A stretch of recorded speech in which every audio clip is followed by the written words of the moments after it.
who will be talking about Judgment Day, and then we'll keep going. We think we'll have some more news to report, some kind of exciting news that's not ready to report yet on O'Connor coming up soon, and so just keep the lookout. And now let's talk about Judgment Day. Okay. Things are just bubbling around here. I know. This is our third NEH Summer Institute, and things have changed. It used to be that everything was supposed to be kept secret, and now everything is supposed to be broadcast to the world. So take a look at Andalusia Institute website. We are busily trying to find somebody who knows how to do live streaming, who knows how to run the machinery, so that we can keep our promises to make, well, all of the evening lectures. And I think we've got like 7 of those, and maybe some of the other talks available through Andalusia Institute Live, and they'll be taped too, because we're going to learn how to run these machines. Okay, that's some good news. Okay, tonight we are talking about Judgment Day, which is Flannery O'Connor's final story. I'm pretty sure there are some people who want to say Revelation is her final story, or Parker's Back Gets Votes is final story, but Robert Giroux, in his introduction to Complete Stories, seems to makes a pretty good case that he got the manuscript of this story in July, right before Flannery died. And, she'd been working on it as long as she could. It's hard to argue with that. That's why he puts it at the end of the Complete Stories, because he's trying to follow his best sense of chronological order. So that means something. But you can also say that Judgment Day is a version of Flannery's first story, and it's something that she rewrote and rewrote and rewrote and rewrote and rewrote throughout her career. And so it's got a kind of odd place in her complete works, because she was always messing with it. And this kind of supports the conclusion that it's a great story because she spent more time on it than just about anything. And it also kind of makes the case that, gee, she's dealing with stuff in this story that she never did quite think she got right. It might be odd because her mind, her thoughts about it and her feelings about the story changed so much and so regularly over the years that it might be kind of a story that's at odds with itself in some ways. First story she wrote, called The Geranium. She revised it and revised it and revised it and revised it. And changed the title. For a while it was called Getting Home. For a while it was called An Exile in the East. And then finally, Judgment Day, she changes character names. She adds plot devices and rewrites everything repeatedly. Karl-Heinz Westarp, a Danish scholar, once put together a book, the title of which escapes me at the moment, about the sequence of drafts. And it was a monumental undertaking. He tried to, if you open the book to a given pair of pages, you get 4 columns. Here's what you had for the Geranium. Here's what you had for Getting Home. Here's what you had for An Exile in the East. And here's what you have for Judgment Day. There are a lot of pages where one of the columns is blank because, that passage wasn't in the other drafts. And he also tried to find a code for reproducing how Flannery tinkered with each draft. Well, it ends up looking so complicated that most people, just kind of glance at the book for a few minutes and say, wow, she certainly revised that story a lot. It's almost impossible to read the story by looking in that book. You just see changes and changes and changes. Why would she change this word to this word? And why would she cut this? And why would she add this? It's a million questions that get asked when you look at that book. It raises more questions than it gives answers. Okay, and that can be worthwhile. So maybe because it was so obsessively rewritten, and she even rewrote it some more after she sent it to Robert Giroux. Sally Fitzgerald, when she was doing the Library of America edition of O'Connor's works, found more changes to Judgment Day, including that Flannery decided to take out the middle E in Judgment and Judgment for her final version of the story. So if you put the complete stories up next to the Flannery O'Connor collected works version of the story, you'll find that there are a handful of differences. They don't strike me as tremendously significant. They strike me as indications that Flannery was tinkering and tinkering and tinkering and tinkering.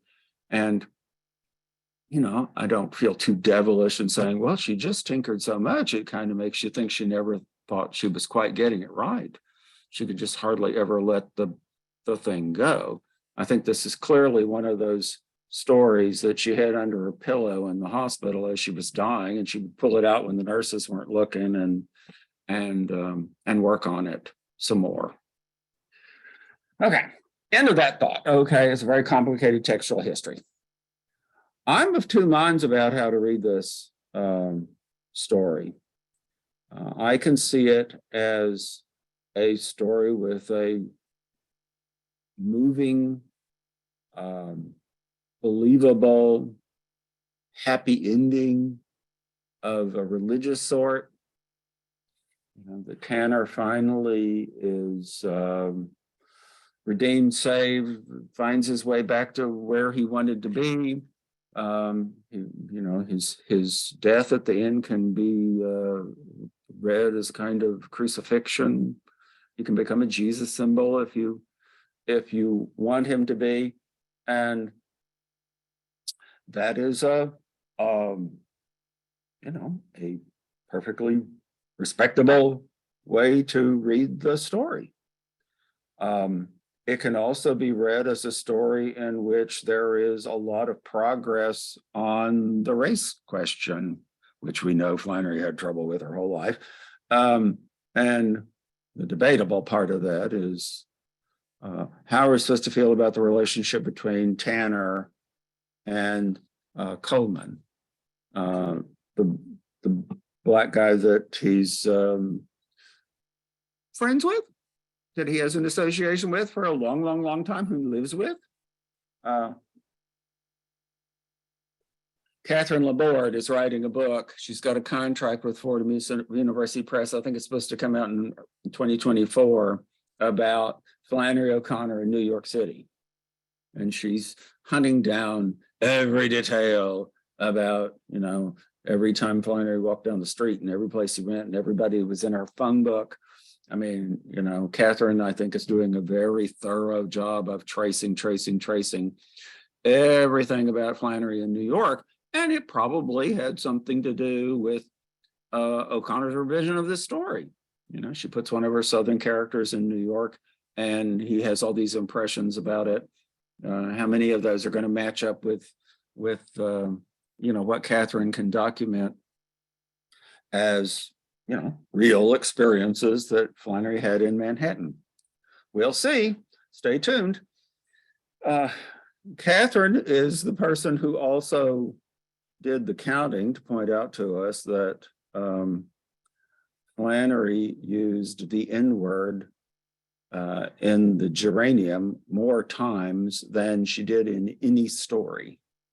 That one of the things that happened to this story as it got revised and revised and revised and revised is that Flannery decided she didn't need to use the N word quite so much.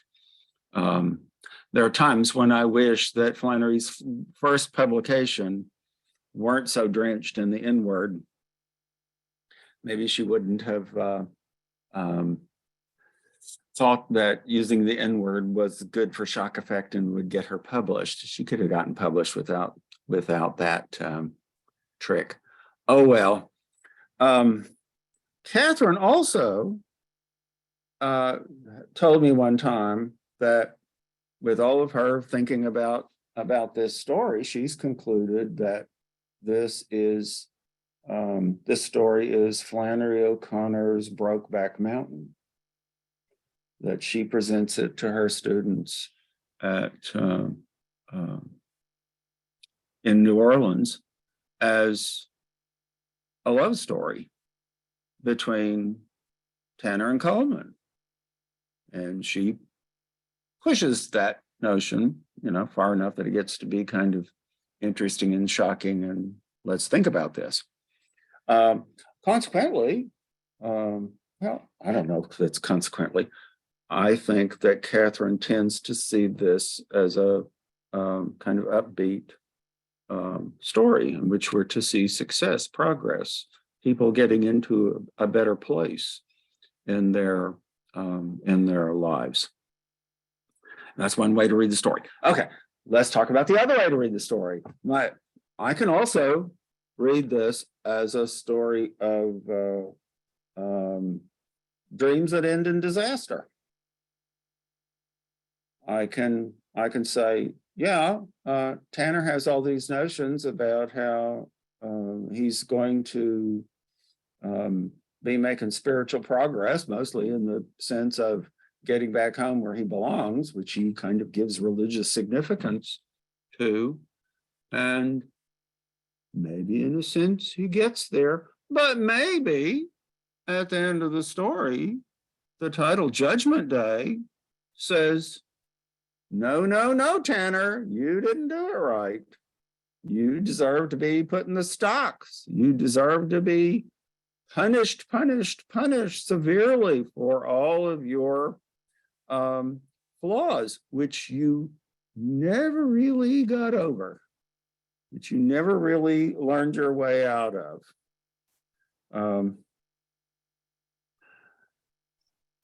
So I have yeah, go ahead, Jordan. well, we have a question in the chat about this scene, about the crucifixion likeness. Well, it's just that he's feeling more and more religious. This isn't my reading. He's feeling more and more religious as the story goes on, and at the end, he's kind of in the stocks, and he's been put to death.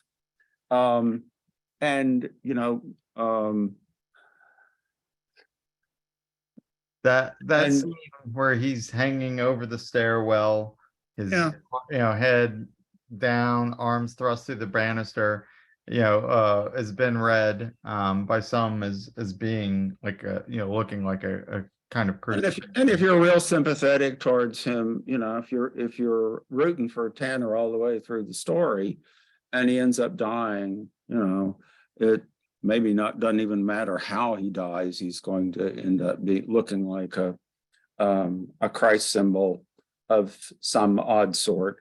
Goodness knows there was a time in American literary studies where you couldn't write a novel where somebody wasn't going to find somebody in the story who wasn't.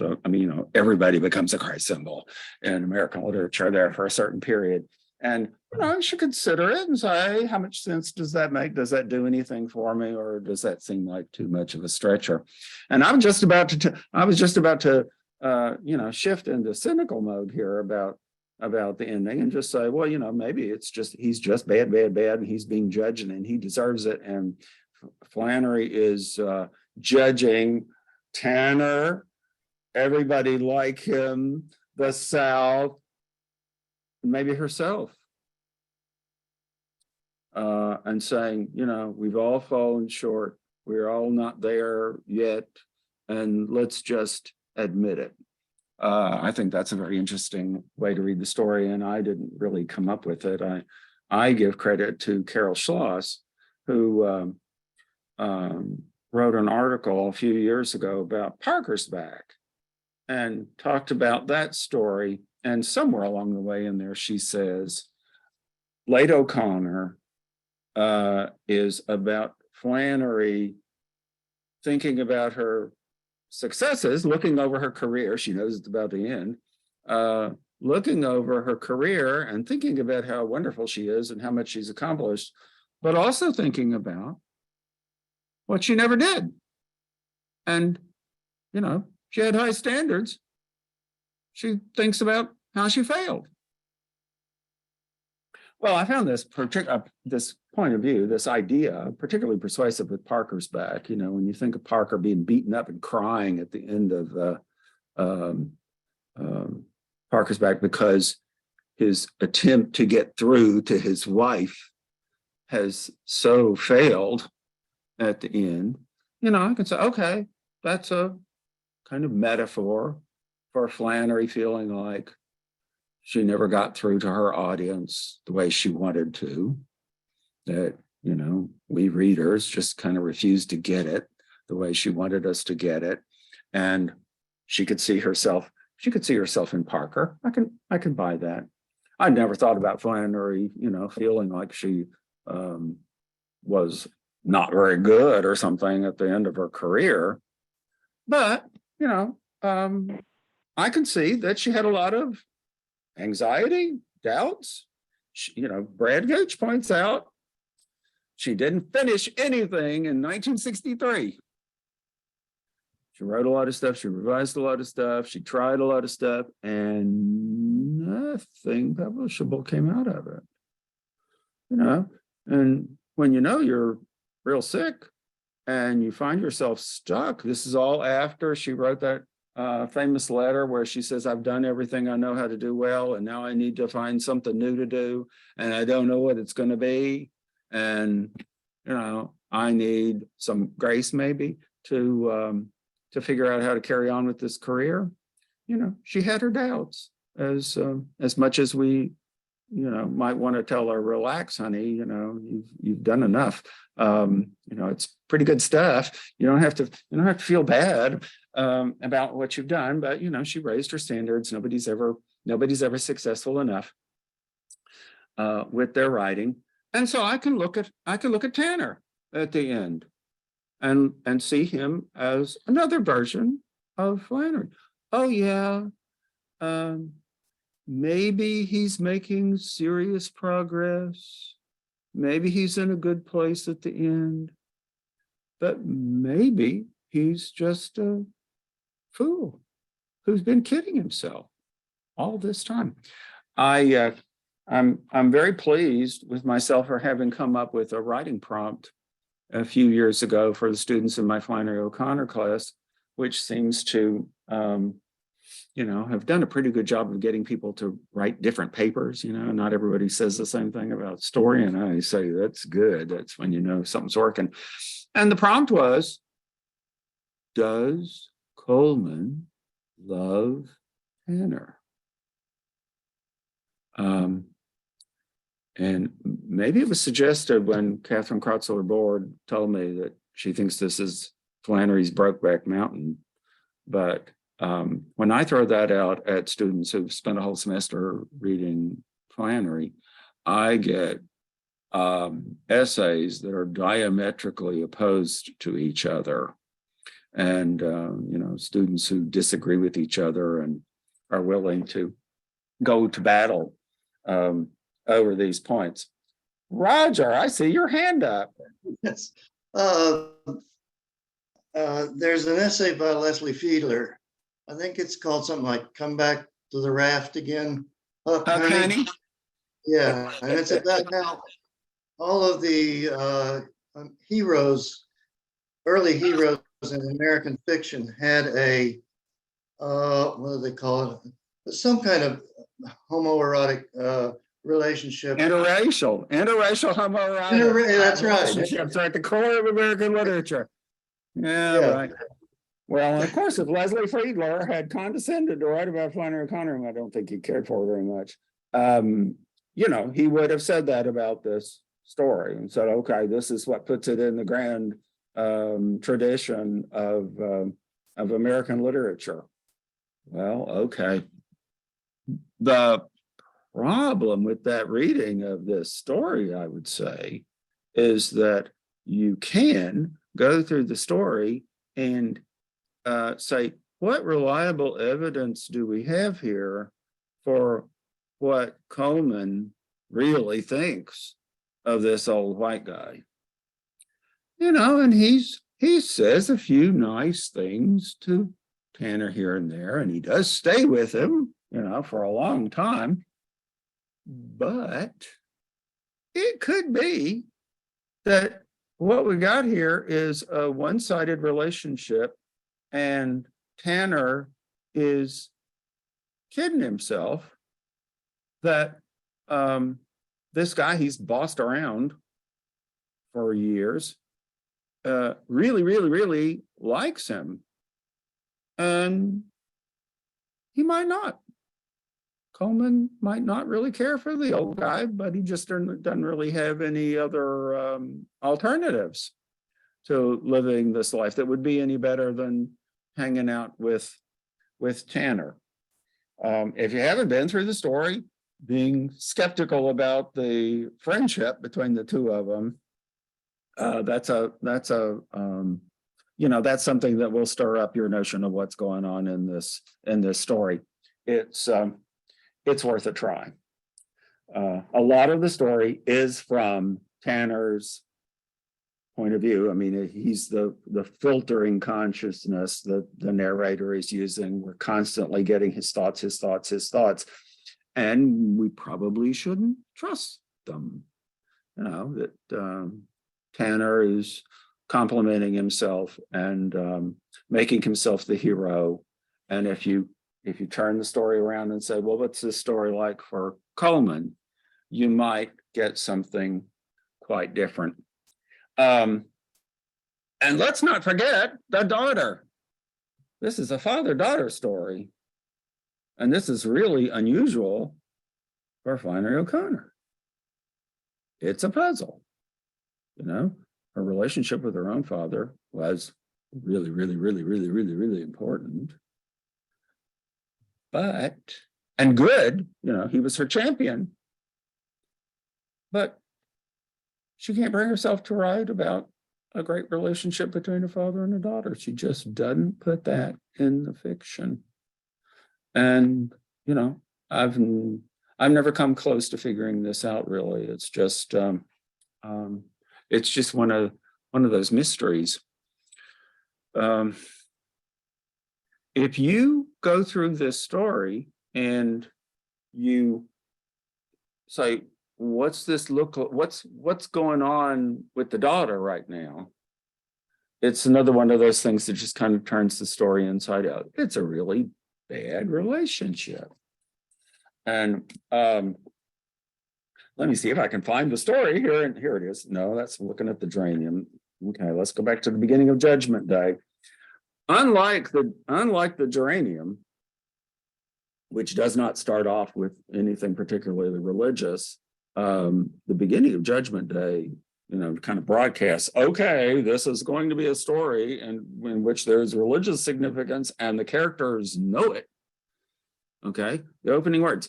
Tanner was conserving all his strength for the trip home. He meant to walk as far as he could and trust to the Almighty to get him the rest of the way. You read that and you read the title and you say, okay, this is about a religious quest. And Tanner knows it.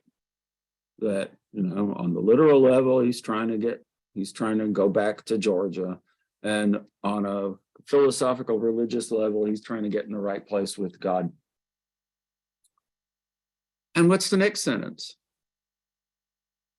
That morning and the morning before, he had allowed his daughter to dress him and had conserved that much more energy.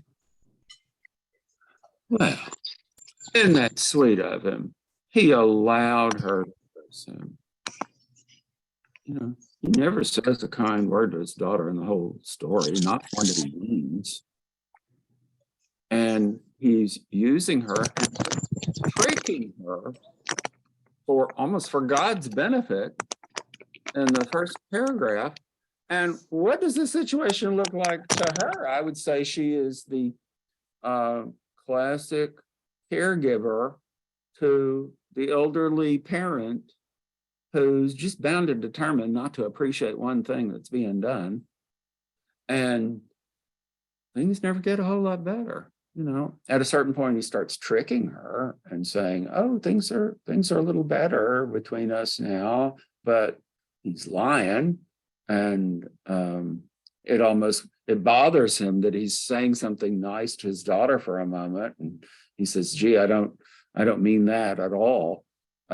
It's a terrible relationship between a father and a daughter. So again, how seriously can we take Tanner's spiritual progress in getting back to Georgia, you know, whatever that the religious element of it is, if he's still got a bad, if he's got a bad relationship with his daughter and he never does anything about it.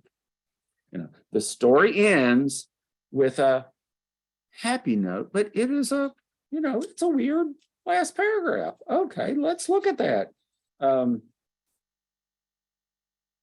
Where'd it go? Okay.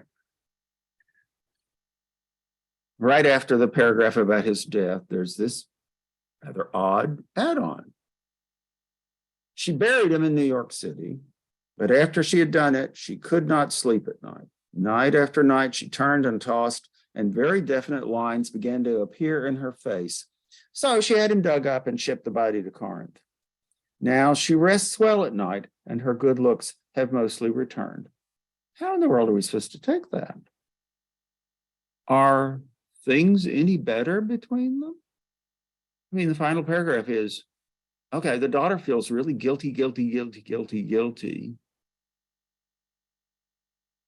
But does that improve anything? The benefit from reburying him is that she looks better. What could be more trivial, you know, by O'Connor's standards than those final lines? Her good looks have mostly returned. Like, O'Connor doesn't care about looks. That's a very ironic, hollow kind of resolution to the father-daughter story. I mean, I would say it's probably okay if you look at that and say, well, gee, things aren't really improving at all. It's still a bad relationship. And at best, the daughter can say something she was probably saying on the first page of the story to herself. Well, I did right by him. I did what I could. And so, yes, I agree, Heidi, that, yeah, he has a judgment day and she has one too. It's pushed to the side. It's minor. There's not a whole lot in the story to make us fall in love with her or her husband, you know, but she's got her own issues. And there's this little odd resolution at the end. And are we supposed to, you know, or just to take that seriously? Or are we supposed to think of it as, you know, a kind of failed resolution, pretending to be a resolution? Yeah, Teresa. It seems like this is almost the best ending of all of her stories. And I think that it's incredibly confusing. I did not get the Jesus crucifixion relationship at all. That didn't even enter my head, but it ends on an upbeat note. I don't know if the story is upbeat. I mean, I'm confused as always. The stories linger in my mind for days, if not weeks, but it seemingly ends on a kind of an upbeat note. And I think that that's, so here's my question. Is the beauty of Flannery O'Connor in the ambiguity is that what makes her great. You leave the story and you go, wow, what was that about? I'm entranced, but I'm confused.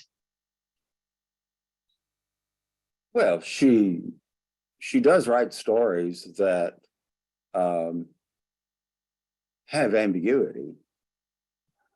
But, you know, I've read a whole lot of ambiguous literature that didn't stick with me. I mean, I would say Flannery also gives you the opposite. You get to the end of the story and you say, something happened. And I kind of know what it was. And I know it's significant. I know it matters. And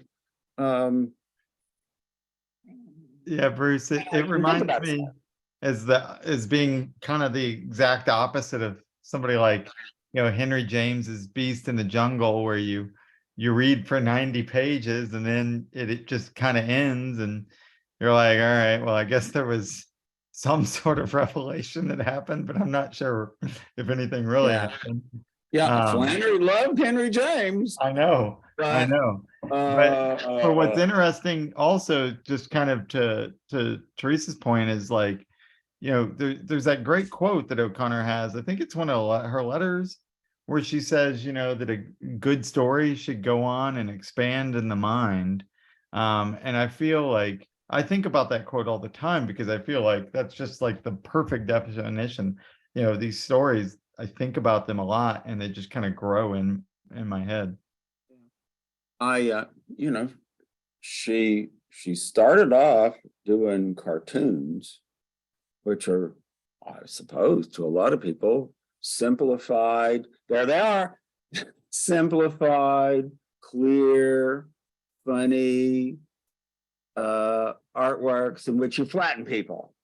You don't have a whole lot of ambiguity. It's just the quick jolt of humor and insight and so on. And I don't think her stories are cartoons, but they kind of give that impression at first. And then typical thing for me is that, I live with a story for a while and I say, oh, I thought those were minor characters over there in the corners of this story. And the more I think about them, the more I realize that there's a lot more going on with that character than I thought. And sometimes I think Flannery tricked me again. She wants me to underestimate and oversimplify a certain character just so she can make me feel like a fool later when I say, oh, she planned this all along. She didn't want me to get this at first. So I'd feel like an idiot when it finally did dawn on me that that I could and should also read it in another way. We can also use the word mystery, Flannery, that's another one of Flannery's one-liners. If she could get you to the point where you realize that your usual explanations for how things work in the world aren't good enough, then her job is done. Just give them something to think about, and give them lots of good data, and make the reader realize that something's going on in here that I kind of understand, but there's more to it, and I should keep thinking about it. And I think, that there are lots of ways in which O'Connor is really good at making us have that feeling and keep wanting to come back to the stories. And I don't think ambiguity quite captures that, because I get to the end of most of these stories and I say, well, that's just told me everything I need to know about what happened. And, if a really ambiguous story, I would say, take Henry James, the turn of the screw. What the hell happened? You get to the end of it and you say, well, something happened in there somewhere and it must have been real important, but I don't know what. And I've never had that feeling about Flannery O'Connor. Still, she was a Henry James fan. She wanted to be Henry James probably. And, she was picking up something from him, although I find it hard to pin down. And Okay, going- yeah, Oh, no, sorry, Roger has his hand up. yeah, Go Roger. on, Roger. Before we finish up, I want to make sure I get into one passage that I keep focusing on in this story that we haven't talked about. Okay. I feel like it's kind of central because the way the timeline's structured starts out in New York, then it goes back to the events where his daughter visits him at the shack, and then Foley visits him at the shack. And then it goes further back to the scene in the piney woods where they're cutting down the trees and where he first meets Coleman, right? And then it comes back up the same way through each of those three levels. So it seems to me that at the deepest point in the story, there's this episode with the glasses. And if you'd allow me, I'd like to read a few sentences there. Right. He says, the Negro reached for the glasses. He attached the bows carefully behind his ears and looked forth. He peered this way and that with exaggerated solemnity. And then he looked directly, notice directly. I don't think Black people would have looked directly so often at white people in that situation. He looked directly at Tanner and grinned or grimaced. Tanner could not tell which, but he had an instant sensation of seeing before him a negative image of himself, as if clownishness and captivity had been their common lot. I think at that moment, he understands Southern racism, and he understands that it makes a fool of both sides.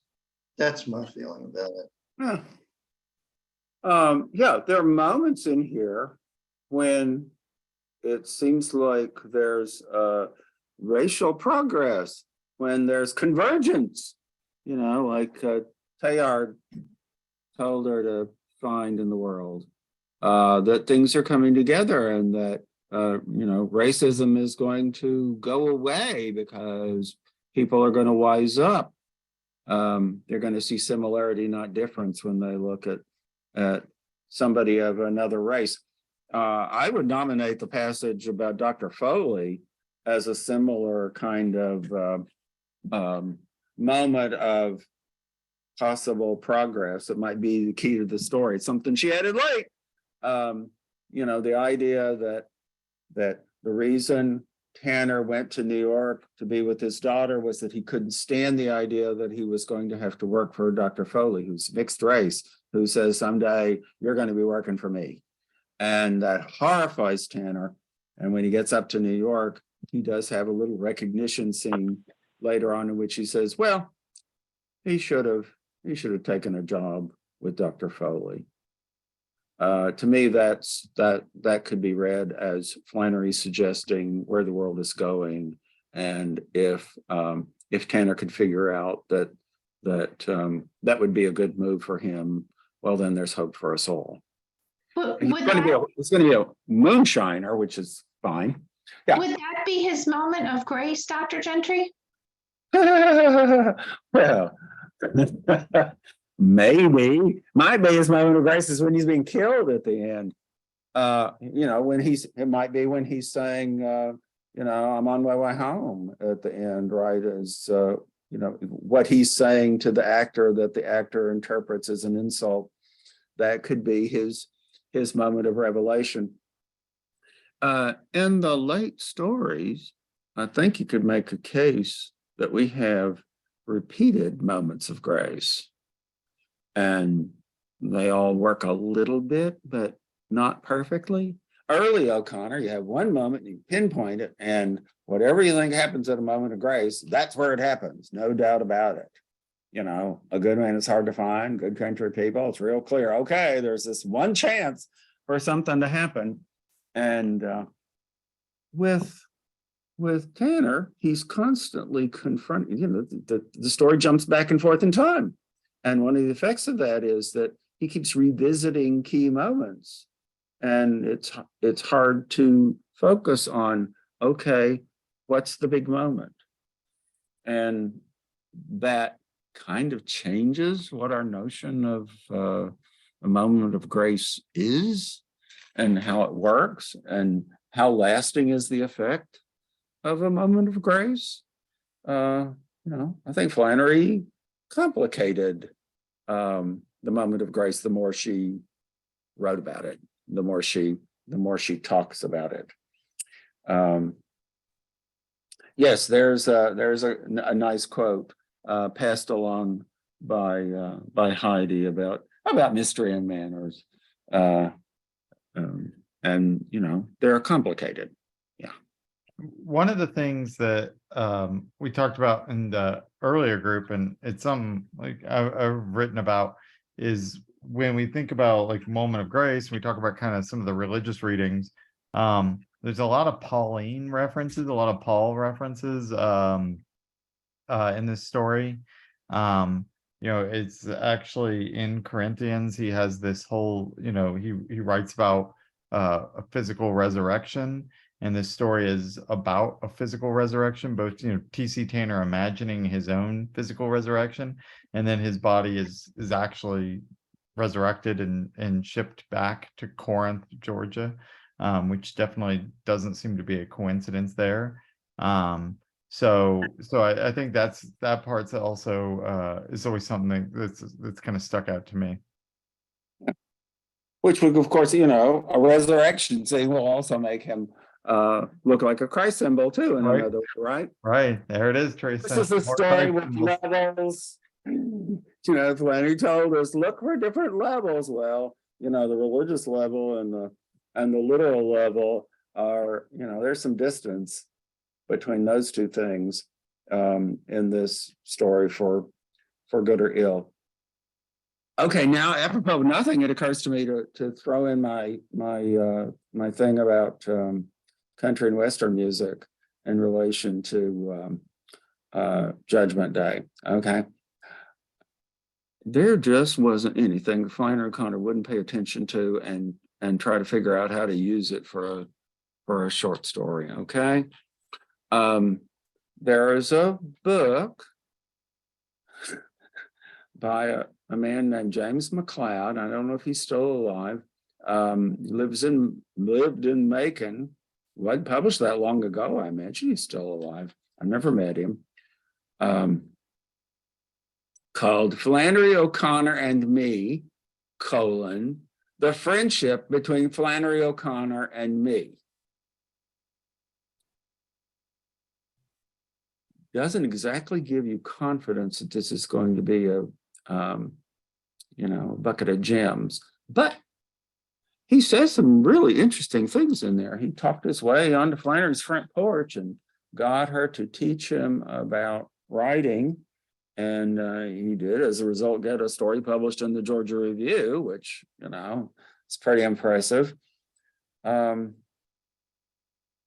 he got her to talk about her stuff too.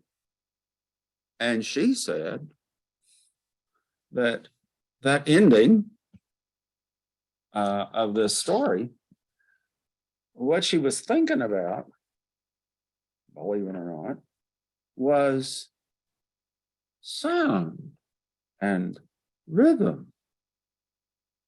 She says that when she wrote the final sentence, now she rests well at night and her good looks have mostly returned, that she was trying to duplicate the rhythm from an old country and western tune called The Wreck of the Old 97, about a train wreck. And I haven't tried to make that thematic. The story's a train wreck, so she thought she'd imitate that. No. And I went on, when I read McLeod's book, and I said, can this be? I went on YouTube, listened to like 5 or 6 versions of The Wreck of the Old 97. And yeah, there were recordings of the song that were out there and popular, I guess, when Flannery was alive. So she could conceivably have heard this song a bunch of times.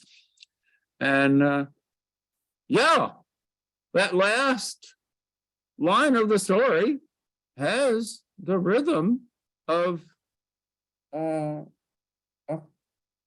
country western song. What's with that? You know, it just seems like so unnecessary. You know, Flannery does these effects that she's worrying about that most of us who do literary criticism haven't been trained to look for. But it's, I don't know, it's pretty impressive. I think back to Miss Willerton and the Crop, who's made fun of in that story for caring about the sound of her stories. And, you know, the story kind of satirizes her because, oh, what could be sillier than worrying about how your stories sound? Well, Flannery O'Connor cared about how her stories sound, and she thought if she heard a good sequence of lyrics, that was something worth imitating, to stick on her story. Good way to end it, regardless of how we're supposed to feel about the return of good looks to Tanner's daughter. You know, Flannery's thinking about all sorts of stuff in addition to all the stuff that we give her credit for. You know, there's just a whole lot. There's just a whole lot going on in these stories. Let's see, what else should we talk about? We got a few minutes. Dr. Bruce, Yeah. what's the relationship between the name of the gentleman across the hall, preacher, and his crucifixion? The guy wasn't a preacher at all. I mean, Tanner was disrespectful to him. The preacher didn't like it and killed him. Yeah, or at least decided he needed to be punished for his objectionable behavior. And it could be that Tanner has a stroke. We don't necessarily have to, you know, make the actor be at fault. You don't have to make him a murderer necessarily. You know, remember the story, A Stroke of Good Fortune? It's about walking up the stairs. And, you know, Flannery didn't walk upstairs a lot. Apparently she thought they might be dangerous for her health. And so, you know, that little connection of thoughts might be in this story again. Stairs are always significant for Flannery O'Connor. And you could do a whole bibliography of things people have written trying to talk about what stairs mean to O'Connor, and all sorts of spins have been put on it. But you know, that is one of the more objectionable things that you know, O'Connor's white guys say in these stories. You know, they assume that a black man would love to be called preacher, and that's not the case in this instance. And Tanner never catches on at all, which just makes the insult worse, right? And now I'm going to throw out an idea I heard from Bob Donahue, my co-director for the NEH Institute, and the last one. He gave a conference paper a couple of years ago in which he was talking about, and I guess he was kind of thinking about how did Flannery feel about her writing life. And he said, the two best artist figures in her writing, the two artists who get things right are, well, one key thing is they're not writers. One person he nominates is the tattoo artist in Parker's Back. And I can believe that. The guy's totally professional. He's a perfectionist. He cares about his tattoos more than Parker cares about his tattoos.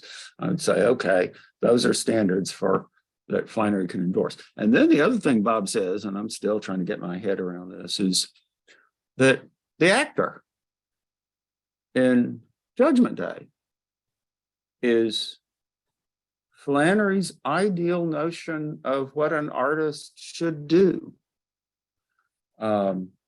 And you know, I'm still trying to figure that out, but certainly I say, okay, I'll try not to be hard on him when he looks like he's putting Tanner to death. I'll say to myself, well, yes, the actor has been insulted over and over and over. And here the old man is doing it again. And, this guy is not going to take another insult, and he acts on it. And maybe Flannery's rooting for him. This is the attitude that Alice Walker had towards Flannery's violent Black characters. She said that's a key indicator of how Flannery O'Connor made some progress during her career. At the beginning of her career, the Black characters kind of docile non-entities.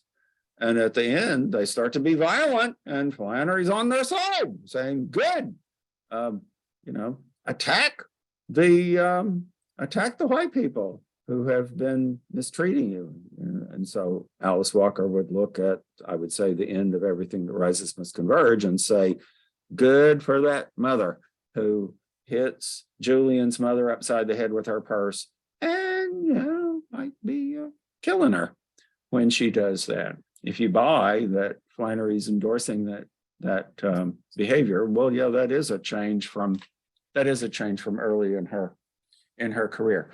Laura, we see your hand up. Hi, I'm Laura. I'm very interested in that because I think it makes me think of the French term "le coup de grâce," the giving, and that the artist and Flannery, what she does so well when she uses violence as a means of grace in her. So what you're saying about the actor is very interesting in terms of delivering that to Tanner and also to us in a sense. So thank you for that. The irony of the story is that Tanner is waiting for God to help him find his way home. And maybe God does in the form of the Black actor. Here, you want to go home? I'll send you there. I mean, is that a perverse thing to say? That's what Flannery has set up? That just what you always wanted, your moment of grace? Yeah, it's going to be sent by God. It's just not, it's somebody you think is a preacher, but no, but might be an even better messenger from God than anything that Tanner can get his head around. And of course, it's a wonder we're not talking about the coup de grace all the time in O'Connor studies. Why don't we? Yeah, because it's so perverse. Yes.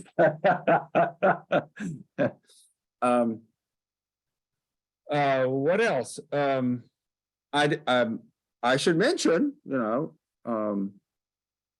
what another source for this story. I mean, I always talk about Carson McCullers and The Heart is a Lonely Hunter as being the source for this story, but I think Flannery acknowledged another source for this story by Caroline Gordon called Old Red. She said, she kind of told Caroline Gordon that, I read your story, Old Red, and it really inspired me. And she said something to indicate that it got into the first story that she ever published. Of course, then there's a letter later where she says, I really haven't read that much by Caroline Gordon. I hope she never finds out.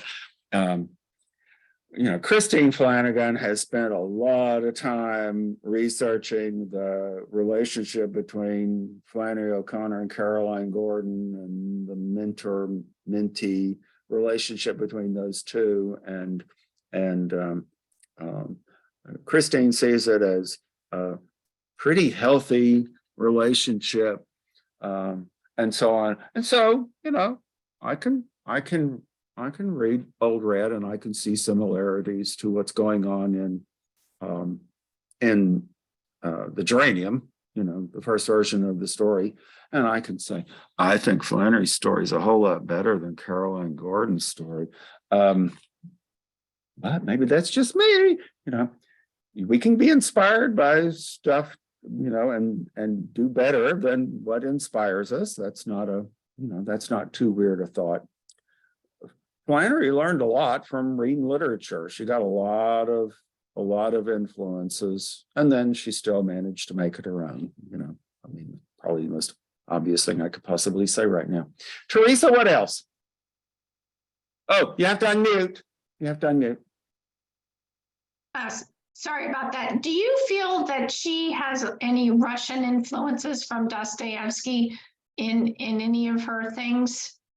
Oh yeah, very much. She loved Dostoevsky. She loved Gogol. Dead Souls is generally considered to have a big influence on Wise Blood. Not so much Tolstoy, but Dostoevsky. Yeah, they're just like that. I think she read them with appreciation and said, these guys are real serious, and I need to go there. You can read The Violent Bear It Away as a response to the Brothers Karamazov with, love and affection. She may be answering, one of Dostoevsky's characters in there. I'll show you how wrong you are. But yeah, she clearly is inspired. We probably ought to go read many more Russian novels looking for how they might have influenced O'Connor. Well, I see that the chat is just exploding up. Part of it is me. But yes, Heidi, I actually have written about O'Connor and Kafka. I wrote an essay on O'Connor and Kafka, and my dissertation advisor was a Kafka scholar. So, it's funny, Bruce, I didn't tell you this, but my advisor had wanted me to, when I was in grad school way back when, had wanted me to speculate what would have happened if O'Connor kept writing past 64, if she hadn't died early, like where her narrative vision was going. I didn't want to do that. It wasn't really in the scope of what I was doing, but at the same time, it is kind of interesting as you talk about how her views progress. But I will say there's definitely some strong Kafkaesque influences, even though she kind of pushes back. Says, oh yeah, I haven't read a whole lot of Kafka. But she was very much like that. Okay. My explanation for the connection is I read one time in a piece of criticism that in Kafka, there's no ego, there's no adult who's in control. It's just a war between the id and the superego. And the superego always wins. And the author, who is the id, ends up endorsing his own defeat. And I think that's Flannery too. There's the child and the parent, and they're always at war. And Flannery's the child, but the parent always wins. And Flannery kind of says, that's right. This is simplifying. But I think there's a little element of truth.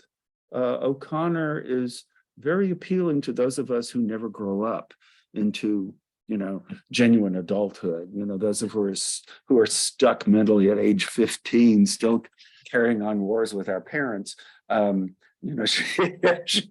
She speaks to us, and I plead guilty to all of that. I've always thought, like, in terms, there's like the trial, or the castle had some similarities. Then she had a short story, Give It Up, that I felt like really, you see kind of rewritten in Wise Blood, between Hazel and the police officer. And in Understanding Fiction, that textbook that she had at Iowa, there's in the penal colony, and you put that up next to Parker's Back, it's just perfect. It's just a wonderful comparison. We need to call it quits, folks. I know. I'm sorry, everyone. We're at time. What are we going to do in the coming months? Our best suggestion. Our best suggestion is we're going to talk about letters sometime this fall. Just start saying, okay, get a big volume of letters and read from this date to this date, whatever is in your edition of Flannery's letters, and that ought to give us 1,000 things to talk about, whether it relates to the fiction or just trying to figure out who in the world this person was. I mean, what a personality she had. I'll also, Teresa, to answer your question, I'll be emailing out. It's, you know, it's some of the projects we have going on, especially this summer, kind of shape up. We'll keep you all informed. You know, what's going on. I think we've got some exciting things happening, especially with the Summer Institute. So, you know, if our goal or plan is we could broadcast these talks, live stream these talks, Bruce Gentry, tech genius, is gonna figure it out. And I'm gonna retire. What you talking about? and then we will so I'll, like, as those talks happen, I'll email you all and let you know the schedule and links and all that, and we'll stay in touch. Yeah, don't be a stranger. Absolutely. Very easy to find. Yeah. Okay. We'll see you next time. All right, thanks everyone. Thanks for joining us. Email me, Bruce Gentry, GCSU. Thank you.